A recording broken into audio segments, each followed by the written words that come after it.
Welcome to your multiplying by 10, 100, and 1,000 tutorial. So with our key vocab today, children need to understand that multiplying is when numbers get bigger unless we're multiplying by 1 or 0. So any other number but 1 or 0, we're multiplying, the number is getting bigger, it is greater. They also need to understand their place value. So with our place value, we're looking at ones, tens, hundreds, thousands, 10,000s, 100,000s, and millions. So it's the value of a digit, wherever it would be in here. Children need to understand the value of a digit. So let's begin here with our question 1, using our place value chart to help us. It says 7 times 10. Well, 7 times 10, it's getting 10 times greater. It's got 1 0 in the tens column. So I'm going to make it one place, move it one place in our place value grid to become 70. So when we're moving into our 7 into our tens, children will know that they need to put a place value there as 0. So we read it as 70 and not 7. So that's really important that when a child moves it, they put the place value there. Next one, 39 times 10. So I've got my 39 here. Put my 39 in my place value grid.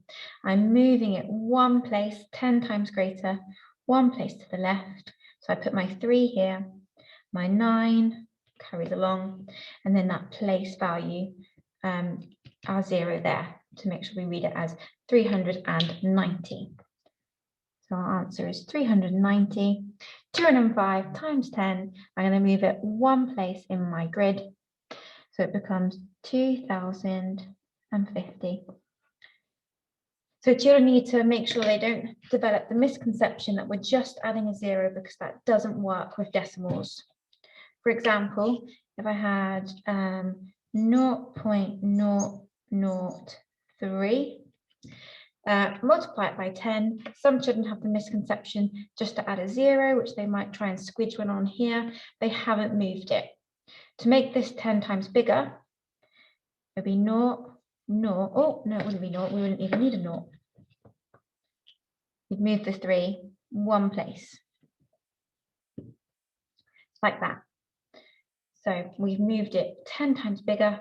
We're not adding a 0 in the end. It's really important that we make sure that children do not have that misconception. So let's continue. I will choose a couple from this box. So for example, 126 times 10, you're moving your 1 into your thousands column here. So it becomes 1,260. And I'll go over here, I'm timesing now by 100 and 1,000. So the amount of digits tells us, so for example here, what happens when we move digits? When we're multiplying by 10, it moves one place to the left. It's got 1 0, we move it one place. If it's got 2 zeros, we move it 2 places. So 100 equals 2 places because it's got 2 zeros, and 1,000 would be 3 places because it's got 3 zeros. So 9 lots of 100, 9 times 100 is 900. So I go 1, 2, and it's in there. I have my placeholders to make sure that I read it as 900. I need to move it one more place, 9,000, just like that. Same with 16, one place, 2 place, my 1 and my 6, my 2 placeholders becomes 1,600. I move it one more place to become 16,000. We'll do another one here.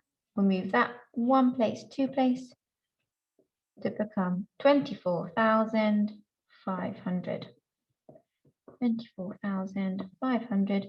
We're going to move it one more place, 245,000.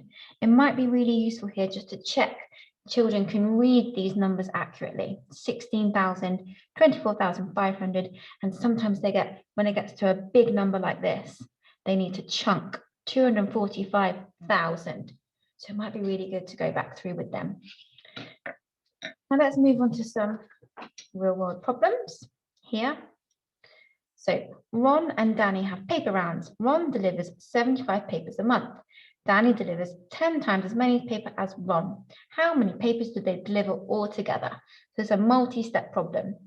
So Ron delivers 75 and Danny delivers 10 times as many. So he delivers that many. How many papers do they deliver altogether? This question is asking me to add as well. So starting with our ones column, our ones column, we have our 5, add those together. We carry 100 over, add that together, all together, they deliver 825 papers. Amir thinks of a number, he multiplies it by 10. Oh, I'm going to do this one. Mrs. Hall owns a bookshop. In January, she sold 145 books. Okay. In February, she sold 10 times as many books. In March, she sold 10 times as many books as February. How many books did Mrs. Hart sell in March? Mrs. Hall, sorry, in March. So that many, 145 books, times it by 10, be 1,450. And in March, you're times in by 10 again. So it'd be 14,500. So altogether, she sells 14,500. So just to recap, we're getting bigger unless we're timesing by 1 or 0, but we are timesing by 10, 100, and 1,000. So our number of noughts in our multiplication, if it's a 10 or if it's 100, that's telling us how many places to move it. There you go.